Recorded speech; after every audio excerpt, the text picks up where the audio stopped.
Hey, good morning, and welcome to Purisima mission.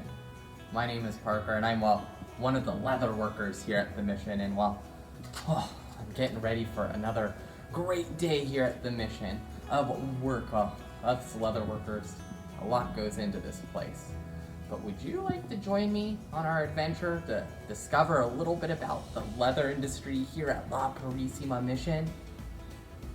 Oh, good. I was hoping you would. Okay, well, first off, come on in. Here's my workshop here. Whew, I was just getting my things together. All right. It's a little dark this morning, so I got my apron here. Something else very important that we need. Also got my bag with all of my different items in it. And who could forget? Always gotta bring this with me. But take a look around. This is our leather shop at the mission. If you lived here, you could have worked in this shop. We have a lot of different items, from saddles to ropes to shoes, and even to shields that would have been produced here at the leather shop.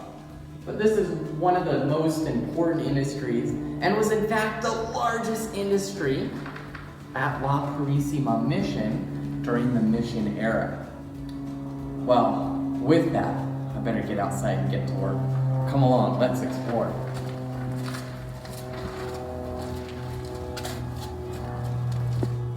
Well, I am here outside of our leather shop to share with you our hides. Before we go any further, we must discover why these hides were such an important item here at the mission. At Purisima mission, this was the largest trade item and was traded with countries all throughout the world. Well, you gotta remember too, California was once a part of Spain. And these missions would send these primarily to the east coast of the continent, to America. And that is where they would buy these to make shoes and belts to power machinery and other items as well. But here at the mission, this is what we end up with. And you can really see how big this hide is when you compare it with my body.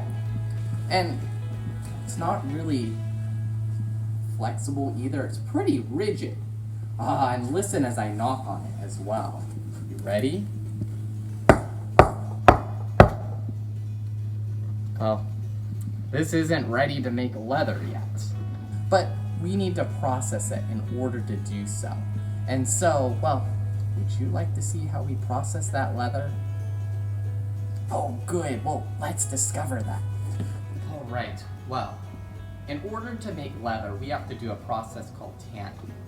This would occur about a mile away from the mission at a place called the tanning vats. And I have a little tanning vat here I made to demonstrate this with you.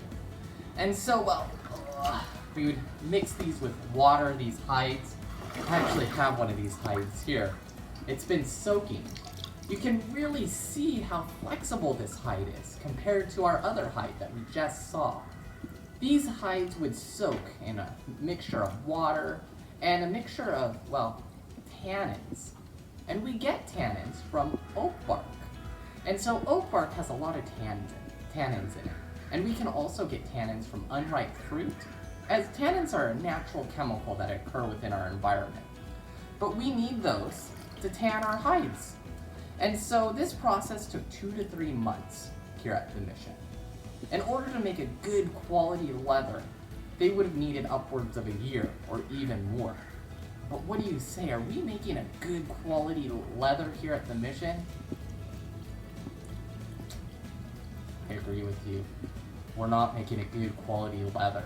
It was a really poor production that was going on here at the mission, but they really needed this to get that money here at the mission. So this is our hide right here as we're beginning that process. Well, I better let it get back to soaking here. Now that we've made leather, we can discover what items were made here at the mission. One of our items is this right here.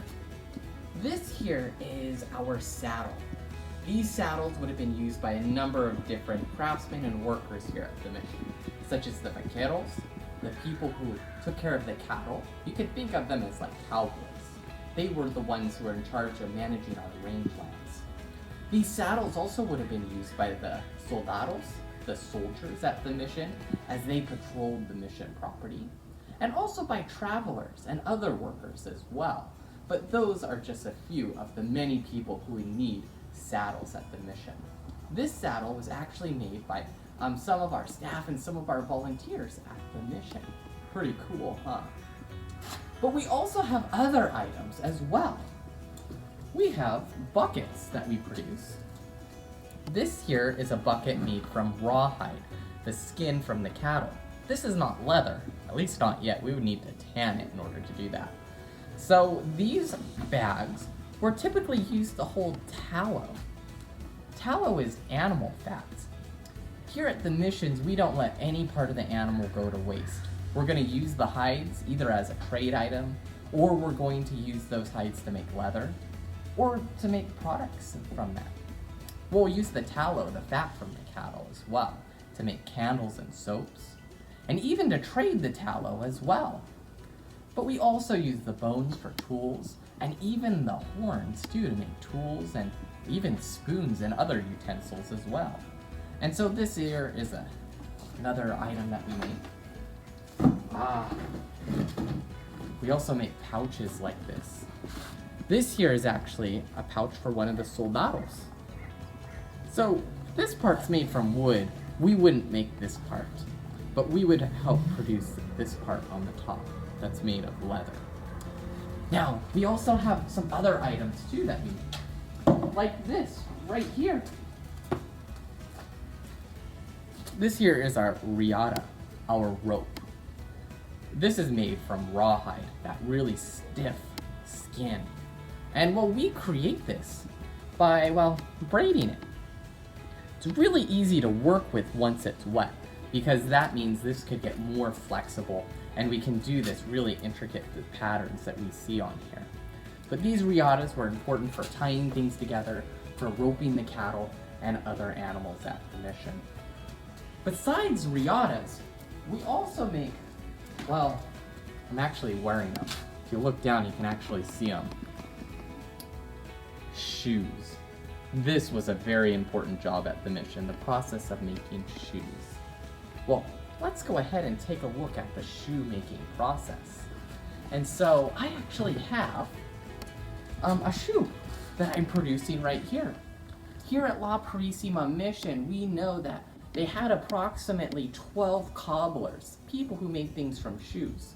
And so I'm actually making one here. And so one of the ways that we can do that is we can use molds, just like this. This mold is made out of wood, and it's, well, the shape of a foot. And so this is what us cobblers are going to use to get the right shape for our feet. And well, you can actually see, here we are, looking pretty good, huh?